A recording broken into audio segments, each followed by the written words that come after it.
What's up, YouTube? My name is Arthur Robinson Jr. I'm the creator and host of PowerfulInterviews.com. I am a partner of NationalDiversified.com. I want to welcome each and every one of you to this phenomenal video. In this interview, you're going to experience life-changing information that you will not find anywhere else. I have secured an incredible interview with a great friend of mine, successful businessman, the multi-millionaire. His name is David Lee Jensen. David Lee Jensen is the founder of the Hiring Academy, and he is the best-selling author of his phenomenal book, which is called The Naked Interview, Hiring Without Regret. In this interview, you're going to hear exclusively how David Lee Jensen, he breaks down layman's terms about how entrepreneurs and business owners need to hire the right people to help them build their businesses. Also in this interview, David Lee Jensen, he breaks down layman's terms about how he works with Fortune 50 companies, and he worked with the phenomenal brands like NetApp, McDonald's, Cardone Enterprises, and many, many more. Also in this interview, David Lee Jensen, he breaks down layman's terms about entrepreneurs need to know the value that they add to their marketplace and much, much more. So remember, this is not BS information. The right information will change your current situation. Wealthy people, they take advice from other wealthy people, and unfortunately, broke people, they take advice from broke people. So right about now, go get your pen and your pad, sit back and relax, and write down some notes. In this interview that I'm going to reveal to each and every one of you with my great friend, successful businessman, the multi-millionaire. His name is David Lee Jensen. This interview, it will change your life. And don't forget to subscribe to my YouTube channel and turn your notifications on. That way you be well informed when I publish more successful audio interviews. So check it out. Without further ado, I'd like to welcome the one, the only, the powerful David Lee Jensen to the show. Mr. Robinson. What a fanfare. I feel like I'm headed out to go up against Money Mayweather. Feeling like Conor McGregor today. Well, I'd like to thank you, David, for taking time out of your busy schedule to educate me and the listeners worldwide about building wealth and about your phenomenal best-selling book, The Naked Interview, Hiring Without Regret. I gladly appreciate it. Thank you, and I really appreciate you having me, and I hope I can be of some service. To everyone that's listening, I highly recommend go and get your pen and your pad right now. My great friend David Lee Jensen is going to break down layman's terms about his phenomenal brand, The Hiring Academy, and about his phenomenal best-selling book, The Naked Interview, Hiring Without Regret. Is that correct, David? That is correct. The nakedinterview.com, you can get the book, and I've actually thrown up on your page and my page a free gift for all the listeners as well, which is my 10 truths for hiring the right person the first time and every time. Now, what I'd like to know, David, can you explain to the listeners in layman's terms, who is the powerful David Lee Jensen? How long you been in your powerful industry, and what is your expertise? Wow, that's. Do we have like 14 hours to go, or is it just? The powerful David Lee Jensen is really just. I believe in myself. I believe in the supporting cast that I have. My business partners, my family, my friends, and and I'm not afraid to ask when I need help, and that's really what I believe creates power. It's all the relationships like you and all of the mastermind groups and coaches, and everybody is involved in creating each other's powerful status. So I definitely don't walk around touting any powerful status, but I love to help others and love to see people succeed, and I found that that's definitely a secret to one's personal success. Now, you work with Fortune 50 companies, and you work with a lot of powerful brands.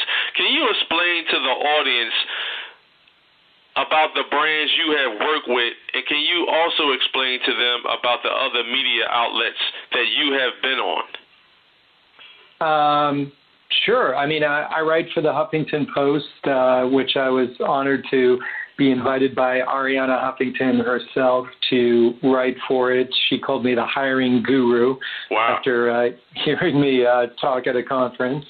And I've written for a bunch of other publications, and I've been able to share the stage with a lot of great people, everybody from Mr. Grant Cardone himself, the 10Xer, to Sir Richard Branson and Steve Forbes, and just a lot of great people who have gone out and worked hard and created something that helps others, and that's where they've had financial success. And along the way myself, I was working for someone else, and I did that multiple times and helped a lot of people grow business and wealth. And, at some point I finally said, okay, good, I can go out and do this on my own. And it took nights and weekends and, taking days off to just work on my own brand and my own future. And after doing so, I had something that I realized I was enjoying my time after work more than I was being at work. And that when you find something like that and you can start creating an income from it, then you really got entrepreneurial success. And so that has led to speaking engagements and workshops and consulting and coaching with executives. And then after the book did so well to make an interview, I was asked to speak at the first Fortune 50 company was NetApp, and they're a big, huge computer and software-based company, and they asked me to come out and speak. And at that conference, they were servicing their partners, which included the NFL and Google and, a lot of other huge companies. And really, then it just becomes great. How much value do you add? How much are you helping others? And if you've got a unique message and a unique care about the area, then you just continue to expand. And then I developed an online product, which then attracted the likes of McDonald's and Jamba Juice and, a lot of other big clientele that wanted to handle this huge problem that every business owner I've ever met has, which is how do you hire the right people? Now you also helped a growing company to generate $2.5 billion in client sales. Can you explain to the audience how did you build that client's business avatar to $2.5 billion in client sales? Well, it's all about the people that you're surrounded with, right? I mean, obviously, I didn't do that myself, and I don't claim that as really, my most important, victory in the business world. Because what I really believe was unique about that was we had such great talent who were out there. This was in a merchant services processing. They were doing credit card processing for businesses around the U.S. And the team we had was so unique, and that was because we were hiring the right people, because we were interviewing people multiple times, because we were making sure that they were a fit for the organization and that they were a fit for our clientele. And we created a culture in the business where people didn't want to leave. There was a retention of personnel.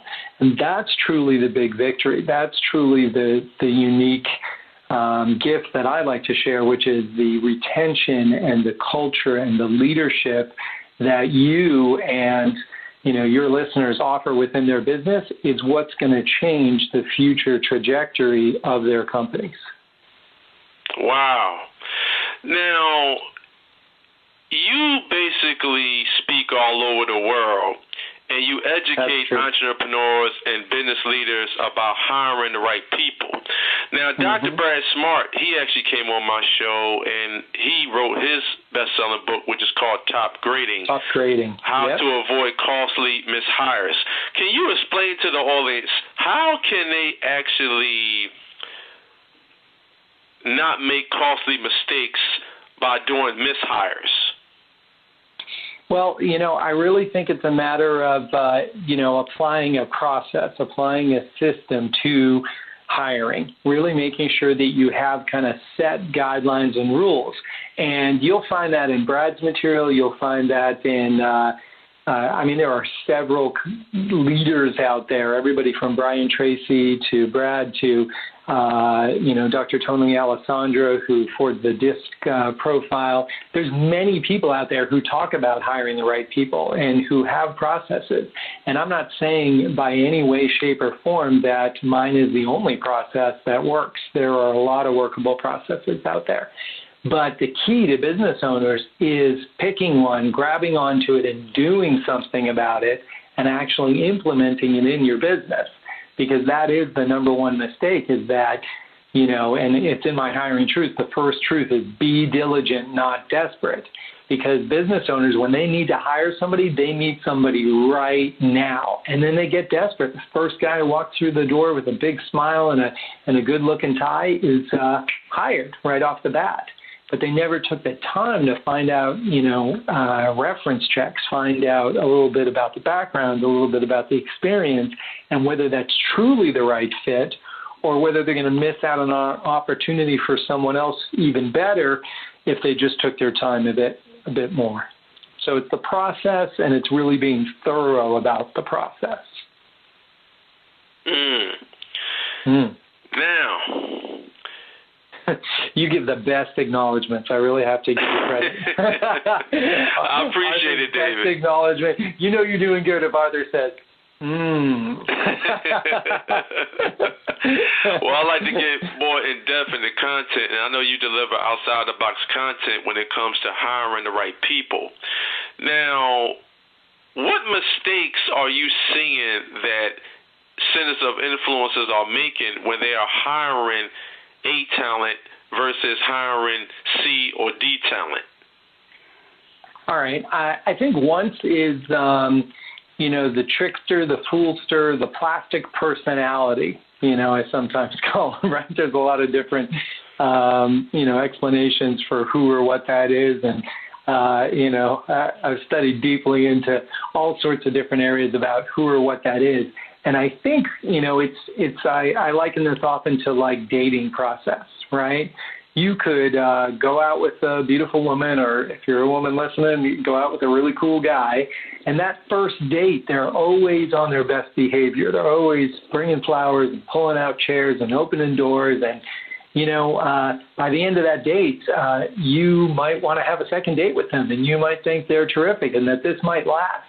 But you would never propose on that first date. You would never lock it down for, a lifetime after that first date.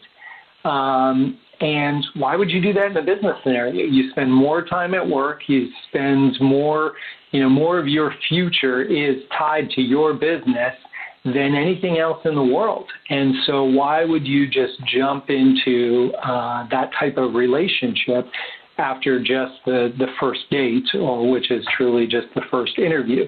I always say, bring somebody back. Bring them back to that second date, maybe even a third date, just to make sure that they still show up professional, that they're still opening the doors and, and having a great conversation, and not suddenly, they come in jeans and tennis shoes and act like they've already been there. Does that make sense? That makes a lot of sense. Now, I have experience where, top profitable companies where I know it's different types of levels of management. Can you explain to the listeners the different types of levels of management? And when it comes to operations in the business, what should CEOs actually be looking for in regards to hiring the right man or woman to expand their operations in their businesses? So you mean what is the difference in the hiring process at the different levels? Yes. Oh, okay. I think it just really, correlates exactly to, as you kind of already said, which is what is the different level. Obviously, you're going to spend a lot more time and attention and look, in a much more detailed venue of background checking and things of that sort. If you're going for a high level, a C-level or six-figure, seven-figure executive, you're going to make sure that there are a plethora of things done to ensure that that candidate is correct, especially when you get into these multi-million, multi-billion-dollar companies where that person's actions, whether they be on a weekend, a weekend away at Disneyland, or they be, on that, bachelor party in Vegas, are going to affect the image of your company. They're going to affect the future relationships with employees and maybe shareholders. And in that sense, it's a more exhaustive and more extensive search. Whereas somebody who's coming into a mailroom pool or something has a longer runway of development in the company and training to get into that scenario where they're the face of the company. So I think it's just those realistic expectations of what are you really looking for at the end of the day versus, and putting that correct time and attention into it. David, now you just revealed some powerful information to the listeners, and you mentioned that word shareholders. Now let's talk about raising money to expand your business. Now, in my network, I have entrepreneurs and successful business leaders where they do a lot of recapitalization acquisitions in regards to raising money. Can you explain to the listeners what is the formula for recapitalization acquisitions when entrepreneurs and business professionals want to raise money? And when they raise money and they get money to expand their operations, their major responsibility should be to those shareholders in regards to, I want to formulate a powerful relationship with you. What I want to make sure I have your best interest at heart, that your money is going to be repaid back. Yeah, I actually cannot speak to that. I mean, and I could tell you, the simple reason why is I'm not an accountant, I'm not a broker, I'm not an investor, I'm not, anything besides a hiring professional and a public speaker and an executive coach. And I don't coach in the area of financial planning or management or capitalization of businesses or startups in any of that avenue. I can tell you from personal experience, I really just apply that same technique that I would apply in an interview, which, the people, one of my quotes is, the people you choose will change the trajectory of your life or business. So if you bring in the wrong business partner, then that's going to create a downward trend for your business. And likewise with an investor, if you're not with a team that you feel you could, especially in something like that, you would want somebody you'd be willing to go on vacation with, or, that you would want to have a long relationship rather than somebody who's literally just bringing money there and putting a gun to your head. You see the difference there? Yes, I do. Okay, so David, that's the way I would approach that. David, explain to the audience, what was the most important day of your life when you experienced personal freedom in your business? You are experiencing a life-changing, powerful interview, and you are hearing it first from Arthur Robinson Jr.'s PowerfulInterviews.com. Personal freedom in my business. Probably what came to mind right away. It's funny because the way you asked that question, you were like, all right, what was the most important day of your life? And I'm thinking about the birth of my children. I'm thinking about the day I asked my wife to marry me. I'm thinking about, and then you said, and after that, I don't even remember what you said. It was, with regards to then the freedom in my business, it's funny because freedom is a word that is used so often as, kind of a glamorous word of, find your freedom, by weight training or CrossFit, or find your freedom, by all these things. But I really believe freedom is really twofold. Freedom is freedom from whatever your oppression is, whether it's a bad relationship or a bad working environment or that can then be expanded into, whole cultures, and we could go down a whole nother road, right? But it's also freedom too, right? And the ability, and that starts with everything from, freedom of speech to freedom of, religion to freedom of, being able to walk into a field where you've never been a part of it before and create a niche for yourself and create a business that you enjoy doing every day and create, continuously create. That's where you find freedom.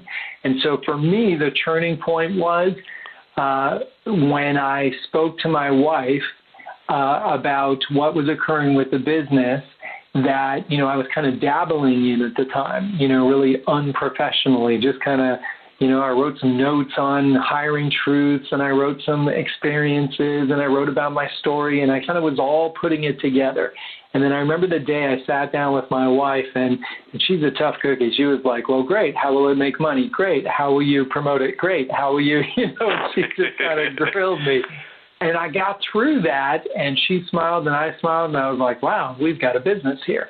And once you have that, now if you've got a product to sell, anything will sell. Anybody who's ever watched late night TV and some of these gadgets and gimmicks and, but wait, there's more, then you can sell anything. But to have value in what you sell and to have longevity in what you sell, then it's really got to fill a need that people have. And having been a business consultant for so many years, I'd go in to help somebody with their marketing, and it would really be about the person who had put together the marketing plan. I'd go in to help somebody with HR, and it would really be the person who was doing the hiring was hiring like people, and those were good people. Every area of the business, it always came down to an individual that had been hired in an area and was doing an insufficient, incomplete, or sometimes criminal job in the company. And if you could change the people, you could change the culture. If you can change the culture, you can change that level of freedom that business owner has. And boy, then the sky is the limit. Now, you mentioned that powerful word, marketing. Can you explain to the audience in your own influential way, what is your definition of marketing, and what does marketing mean to you? Well, marketing really means to me how many, for lack of a better word, how many eyeballs can you get in front of with a message that impinges upon them? So instead of, and can you take it from their eyeballs to their hearts?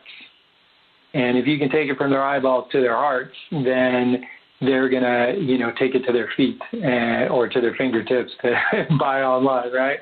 But they're going to take action based on an emotional decision. That's why I say your heart. But you're never going to get them to an emotional decision unless you get it in front of them and they can see it. And that's why I say your eyes. So it goes from your eyes to your heart to your feet, or, nowadays it's your fingertips. You want them to fill in something online and get into a funnel, and you want them to buy now. So would you say that marketing done right is the quickest path to the sell?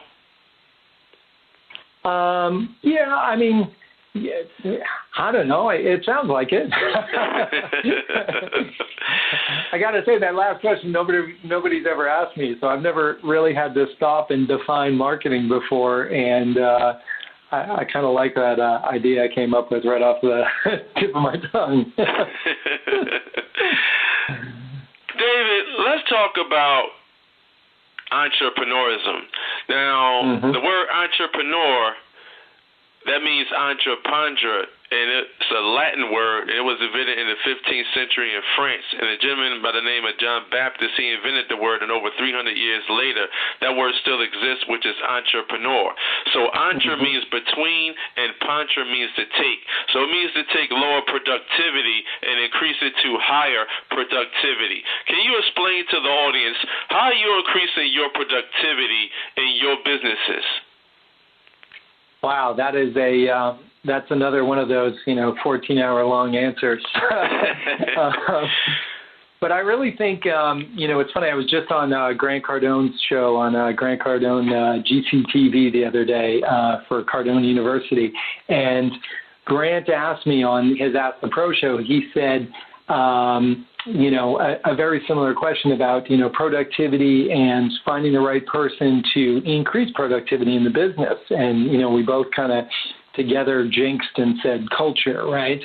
And, culture begins with individuals, and then it begins with the buying in on a message and buying in on a game. I always say, a game would be no fun, soccer would be no fun without a goalie, right? You would just keep kicking the ball in the net over and over and over. So a goalie creates that, that opposition, and that then makes it a game. So when you go into business and when you bring people into your business, you got to tell them, where the goalies are, where those challenges are, and ask them to overcome them. And now they make the game their own. And I think once you get people all on the same page playing that same game, suddenly you get a real big expansion in the company. Now, you said that culture begins with individuals, and that is extremely important when you are building a business. Now, Tony Hsieh, the owner of Zappos, he sold that company for $1.6 billion. And he was delivering happiness. That's right. That's absolutely right. And they develop a culture where if a man or a woman doesn't fit into their culture that they built, and they basically are a bad apple that's spoiling it for the rest of his culture that he built in regards to his hires, they'll basically pay you $3,000 to tell you to leave the company because you don't fit into the culture. Isn't that something?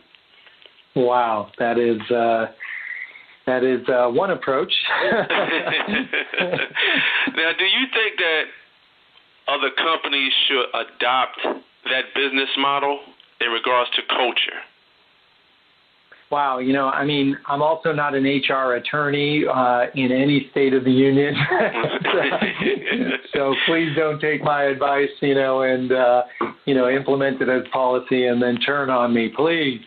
But I don't know. I think that the way that I've always built an HR structure with employees is that they come on a trial basis. And all of this is put in writing ahead of time. So they come out on a trial basis. They have either a 30, 60, 90-day trial or all three. And they have certain benchmarks and, evaluations that need to be passed in order to extend their trial period, beyond. I really think that's the easiest way to know that somebody's going to work out and fit in the culture is just put them on the job, put them in the environment, giving them tasks that are going to contribute and exchange back with the group and be of value. And if you can do that, then you've got a scenario where somebody's going to work out just fine, or they're going to know long before you would have to pay them $3,000 to leave that it's just not working out. David, let's talk about the power of using video. Now, I know a couple of years back, Google bought YouTube for $1.6 billion, so video is hot right now. Can you explain to the audience the power of using video, and should entrepreneurs and business leaders, should they use video to expand their brand? Well, video in my business is real important, and I am probably not the expert to speak on that subject because I do not do near enough of it. I don't do my Facebook Live on a regular basis. I don't do enough of interviews like this on a regular basis. I've got kind of the speaking and getting on stages around the world. I got that down. And but video content, I mean, I know I watch it. I know I consume it. I know that, there's a lot of great guys who I watch on video, Gary Vaynerchuk, Brad Lee, Grant Cardone, all these guys. They put together video content that's engaging, it's entertaining. Danelle Delgado and her Friday Night Live. I mean, when you get engaged with video content, that starts to develop a culture of a customer. And it's somebody you want to do business with. So when one of those people start to direct you towards another product or towards a group or mastermind or anything like that, then that becomes valuable to them. Just like with your listeners, you tell them, hey, you should read Top Grading, or you should read The Naked Interview, or you should check out, Delivering Happiness by Tony Hsu, or you should, any of these things. You've positioned yourself, through video content and podcast content as an opinion leader and somebody that they trust to the degree that you are right more often than you are wrong. And that is, truly a character of leadership. And you're a great leader in that sense, Mr. Robinson. Well, I appreciate you, David. And this is an incredible interview, and I appreciate you coming on my show today. Thanks for having me. I was surprised all the different areas of expertise and different areas of business that you've covered, and I think that you've got a great following of amazing professionals, and anybody who wants to continue to strive for greatness should make sure that they're hooked onto your wagon. David, I appreciate all those phenomenal comments, and I don't pretty much like what I see what's on the TV, because every time you turn on the news, all you see is rape, pillage, plunder, recession, depression. You're getting dumped with negativity. But what people should be putting into their mental garden is positivity, information with people who are doing well. So I don't like what I see what's on the news, so I create my own news. That's a good thing. Yeah, I mean, I was at a sales boot camp a couple of weeks ago, and, people were asking about, what about hiring millennials? And I was like, well, what about it? And they were like, millennials are horrible and this, that, and the other. And it's like, what? That's, if you said that about, Christians are horrible, or, it just is this ridiculous lie that is forwarded by the negative media. And that doesn't matter what side of the table on, whether you're a Republican or a Democrat, or whether you're a gun lover or a gun hater, or whether you're a war advocate or any of these sides. All they do is try and create that controversy. They try and create that, chaos. And it's just a whole bunch of lies. And I know from, growing up, basically in the projects, in Boston, and now having, a lifestyle that, I overlook the ocean and I count my blessings every day, that you can survive in this world and you can do well in this world. And it does not matter where you came from, and it does not matter where you are even right now, because you can walk across the other, side of the street and you can change your life. And if you're going to sit there and watch the news and you're going to buy into all the lies and the distractions and the chaos, then that's exactly, you get what you push. You get what you, you've heard all of these experts that we've, dropped their names today, talk about the people that you surround yourself, who are your fave 5 on your phone, right? And if those are people who are calling you about, the cat fight on the last episode of The Bachelor or whatever they call it, right? Then those aren't the people who are going to lift you up. Those aren't the people who are going to encourage you to bring on shareholders and bring in a culture in your company and hire the right people.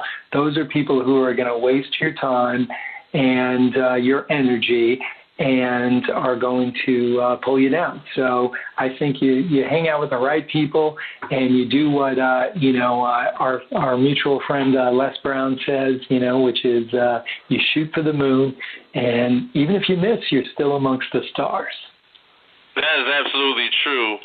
And I love what you just said, that you can change your life, and people are where they are in their own lives. It's because of their mindset. But the right information can convert into life-changing transformation. True that. David, can you explain to the audience what is the best advice that you have ever received? Oh, my Lord. Wow. That is probably the most difficult question I've ever been asked. It goes back to just being a child and having my mom look at me and say, you can do whatever you want to do in this world. David, let's talk about delegation. Now, I know the minimum wage of a millionaire is around $524 an hour. So I always tell my listeners, what can you delegate for $524 an hour? Or you can go way beyond that. What can you delegate within your current budget? How important it is for entrepreneurs and business owners to delegate tasks out that they're not currently good at so they can just focus on increasing their revenues in their businesses. Well, I think you answered the question yourself right there. If you can delegate something that you're not terrific at doing, and you're not the best at doing, and you can get the best, or you can get somebody better at it than you, then you can spend your time doing what you do best and generating, more income and revenue through that. I think you got it right on. You hit the nail on the head. You don't need me to tell you all this. David, let's talk about money. Now, I know money is not value. Money is just a facilitator to do transactions. Can you explain to the audience, how would you define money? Well, money is just an idea backed by confidence, right? Money is just pieces of paper that everyone has decided that, this many are worth a loaf of bread and this many are worth a Rolls Royce. It's really just that, vehicle used to accomplish something. And, but in a more philosophical sense, money is also that value that you offer and that you deliver. It's really, it really rang true to me in the consulting world over, 20 some odd years. That you can sit down with a client, an executive coaching client or what have you, for an hour, and there can be one idea that came up in the first 5 minutes of that conversation that could make them millions of dollars, that could change their mindset to make billions of dollars, that could, create a whole new culture. And so it's not about the 5 minutes or the 60 minutes in that hour of coaching, but it's about the value that's brought, to the exchange. And then that equals money. And that's where, I've heard of consultants who charge, $100,000 an hour. And people go, whoa, that's just crazy. And that's just, that's just privilege, and all this craziness, right? Mm-hmm. But think about it. If that guy in that 1 hour helped that company increase revenues by even just $200,000, was that $100,000 worth it? Yes, double their money, right? Mm-hmm. But what if it created $1 million? Yep, 10x their value, right? So you really can't go, oh, well, they're only worth $500 an hour, or they're only worth, $20 an hour, whatever it is, right? So I think that's where money really comes into play as far as what is the value that somebody's bringing to an organization's future and its survival and its, longevity. So money is a byproduct of the value that you uncover? That's what I believe. David, I wrote down some powerful words, 5 being the highest and 1 being the lowest, so you can rate them in your own powerful way. Are you ready? Oh, boy, here we go. I'm ready. So I'm just supposed to say 1 to 5, or I'm supposed to put them in order? You can rate them 1 to 5, and if you want to elaborate on the word, you can do that also. Okay, fire away. Accountability. That's a number 1. Are these all going to be number 1? No. 5 the highest and 1 the lowest. Oh, that's a number 5. That's a 5-star issue, a 5-star problem, which means vice versa. It's a 5-star value, because if you get somebody to take accountability and increase their responsibility and action, then that's the purpose of accountability. So where somebody does not have accountability, it will destroy your business. And what's hilarious is you can take these words, just like I said with the hiring truth, into relationships, right? Lack of accountability will destroy your relationship, whether that's a friendship or a romance or what have you. So accountability is definitely a 5-star word, because you can reverse it. And with accountability, you can blossom a relationship, whether it be in business or in life. Perseverance. Perseverance is just a necessary, sometimes, I don't want to say necessary evil, because, it can be painful. But with perseverance is truly, it should be a sub-definition of entrepreneurship, which you so beautifully defined. Because to be an entrepreneur, you have to know that you are going to get punched in the face, harder than you ever imagined. And then you've got to decide to get back up. And, you've always seen that little drawing of the non-entrepreneur and the entrepreneur with the pickaxe and the diamond mine. And, the non-entrepreneur just gives up, sweating and frustrated right before they strike the core of diamonds. And the entrepreneur is the one that just keeps pickaxing until they get a result. Leverage. You are experiencing a life-changing, powerful interview, and you are hearing it first from Arthur Robinson Jr.'s PowerfulInterviews.com. Leverage. Leverage is an interesting word. It can be used so easily in a negativity, Arthur, I'd be happy to introduce you to blah if you'd introduce me to blah. So now I'm creating leverage through my relationship, but at the same time, aren't I kind of blackmailing you? It kind of goes over the edge real fast. But leverage, I think, can be flipped and turned into a positive, which is through value again. Because if you can provide amazing content and do so, free of charge, doing things like this podcast, things like the link I put on your page where people can just go download the 10 Truths of Hiring for free.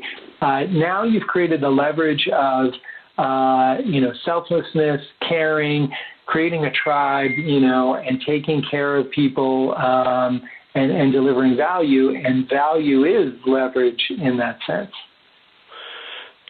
Value. Value is leverage. I just defined that. Yeah, we talked a lot about value already. I think it's, I don't know if that's a 5-star one, because at some point, your customers are going to bring value back to it by quality control. They're going to be telling you, hey, I love this, but you can improve this, and I love that, but you can improve that. And I think that's a good thing. I think that's a positive thing. I think sometimes just delivering, perfection is overrated. Did I say that without that coming out slight? Oh, that was a powerful statement. Okay, yeah. Building great relationships. That's not one word, my friend.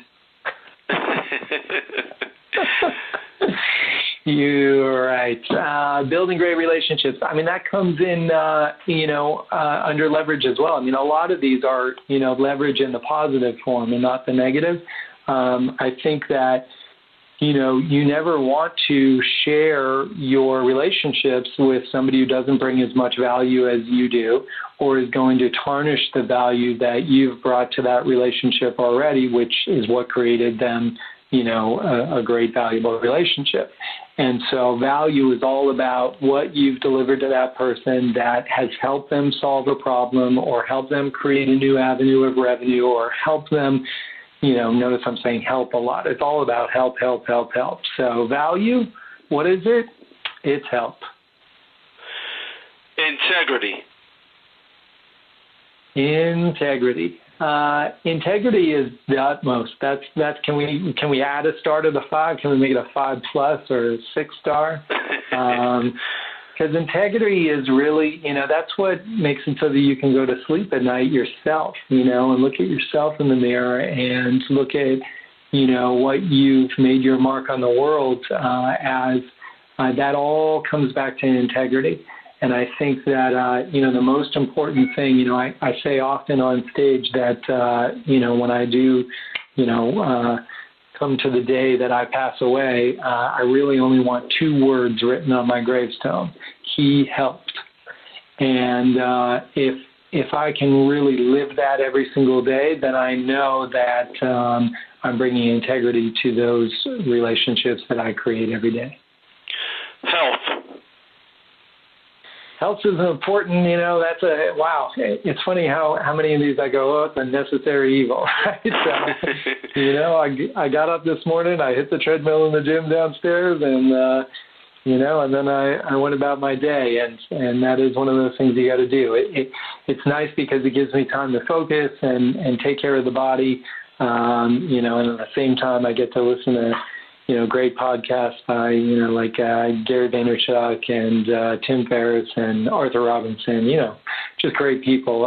Start my day out with a little bit of exercise, and that adds mindful, health to me, and it also, I combine that with body health.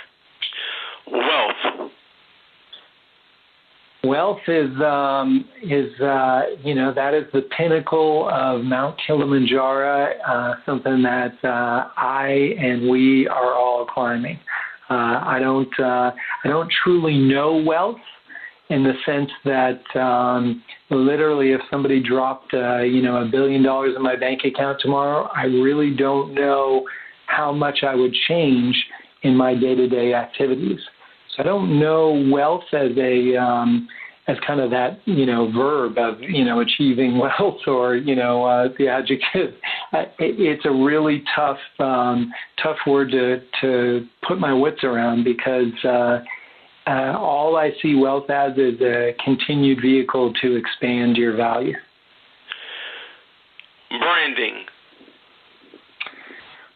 Branding is, boy, you have really, I thought we were done with this interview 20 minutes ago, and then you just let loose on a whole another slew of activities. All right, so I'm going to have to take my own notes on this podcast myself. I'm going to have to circle back, which I really applaud you for. Okay, branding. Branding is, branding I think is twofold as well in the sense that,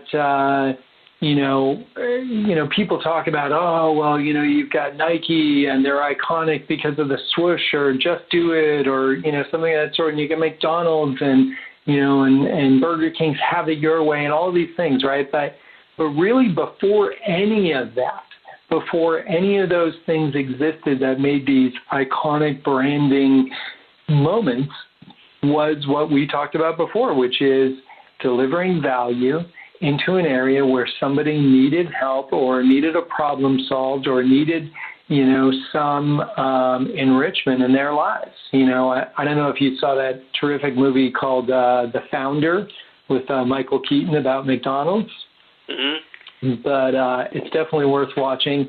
And, some great entrepreneurial moments in there. There's a couple cutthroat, harsh decisions that, maybe some of us wouldn't have made. But it shows you perseverance. It shows you, a different level of integrity. Shows you all sorts of different things. But that comes from the fact that they delivered what was needed and wanted, which was a fast delivery of lunch, that was at that time, healthy protein or what have you. and then they were able to build the brand. And Nike, they offered terrific sporting apparel that athletes were using and enjoying and had value to. And any other big brand, you look at that, the value of the product came before the marketing brand. Family.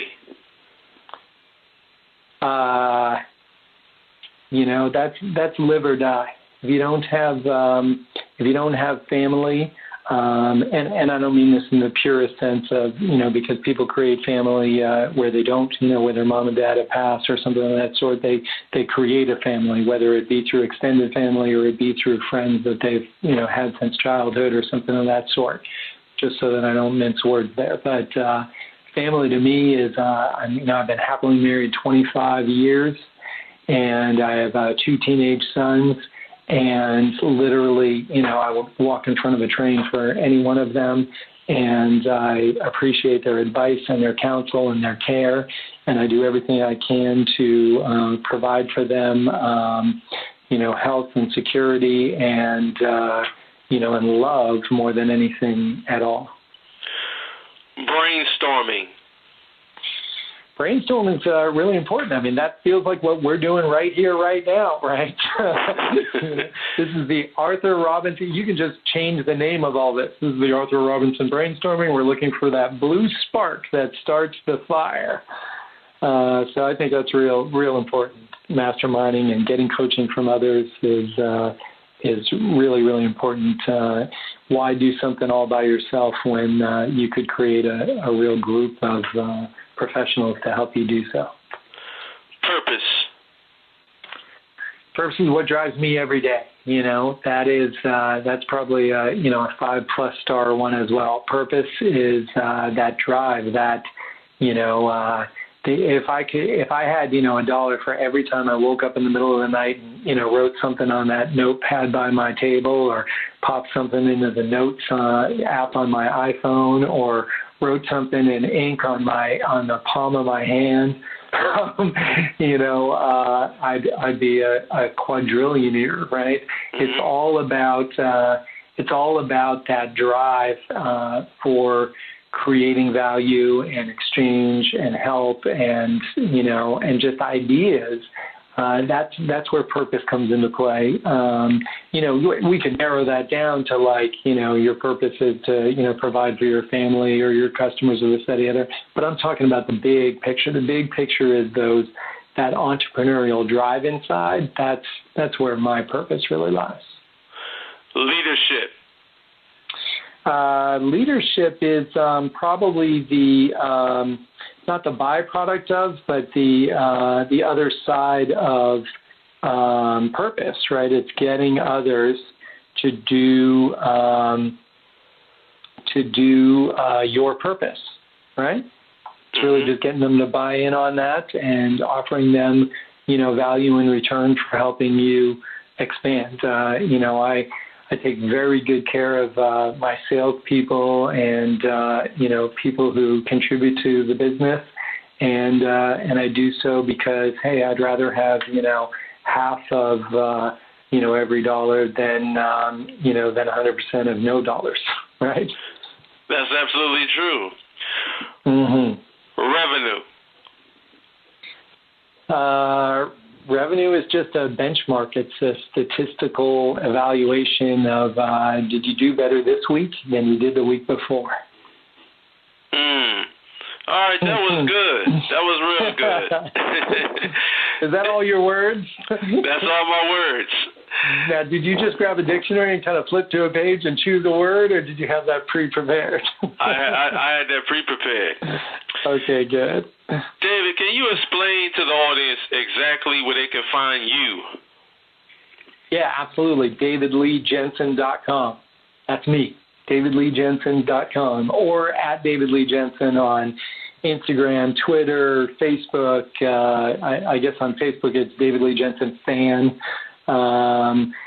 because I ran out of friends on Facebook. You know how that goes. And Yeah, that's where I'm at, and starting to build the social media presence, starting to play that game of video content, offering as much free content and help to others that I can. Well, I actually immerse myself in content, and I love video content. I love audio content, and when I'm driving, I let my driving time become my learning time. Oh, that's great. Well, soon I'm going to get my book onto Audible. I've gotten probably the biggest complaint I've ever gotten in the entrepreneurial world is, isn't your book on audio yet? Like, no, it's not. I'm sorry. So that's definitely one of my next projects is getting the Naked Interview Hiring Without Regret onto audio so that people can listen to that as an audio. And then I've got a new book coming, which I can kind of tease right here, right now on your show, which is called Hire Me or Else, How to Land a Job You Love. And it's basically interviewing from the other side of the desk, learning how to get the right job for a career that you'll really love. Wow. Yep. David, from your own experience, can you explain to the audience, what do billionaires and hecto-millionaires do on a consistent, regular basis that unfortunately broke entrepreneurs just don't do? Spend money? No. Oh, man, I'm just kidding. I don't know. I aspire to be amongst them myself. I really think it's all of those words that you listed out. They practice them consistently. The perseverance, the accountability, the value, all of that is what goes into the makeup of somebody, who has become a hectomillionaire or has become a billionaire. It's that work ethic and that purpose, and then adding to it that value and that marketing and that, accountability and perseverance to continue to expand. If you put all of those things together, then you can't help but succeed. And where you don't succeed, then you'll, flip that perseverance switch and you'll continue until you do succeed. So you should publish that list of words, and you should get people to define it for themselves. And where they find themselves lacking, they should increase their own potential to succeed. David, you wrote a phenomenal outside-the-box book, which is called The Naked Interview, Hiring Without Regret. Can you explain to the audience what inspired you to write your phenomenal book, The Naked Interview, Hiring Without Regret? And would you say that your book is your business card? Yes, I mean books. There isn't, in my experience, there isn't money in books. There isn't anything besides a fancy business card. So when you can lead with a terrific book that can tell your story and can give some incredible value, and then open the door to those who wish to have more value. The book precedes my business called The Hiring Academy, which is an online virtual training at hiringacademy.com. So they go through the content, they learn a whole lot, and then a lot of people kind of go, okay, good, I want to now practice this, I want to drill this, I want to create this. And so then, I have an online platform where they can go in, and there's a 39-page workbook that then they can work out their own hiring process and use it every single time. And there is hours and hours and hours of video content on that platform that educates them from me one-on-one how to hire the right people the first time and every time. And then they can duplicate that training throughout their organization and have everybody else watch the exact same thing they watched so that everybody's on the same page. So that's where that all begins, at least in my regard.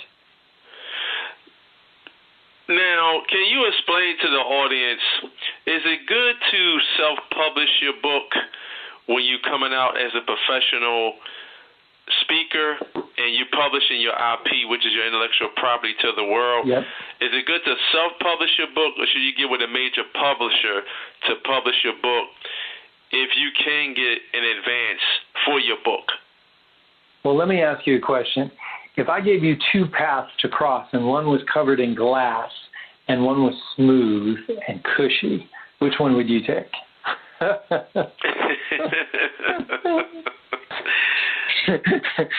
So trying to go to a major publisher is like walking that path of glass. You just don't know where to start, where to end.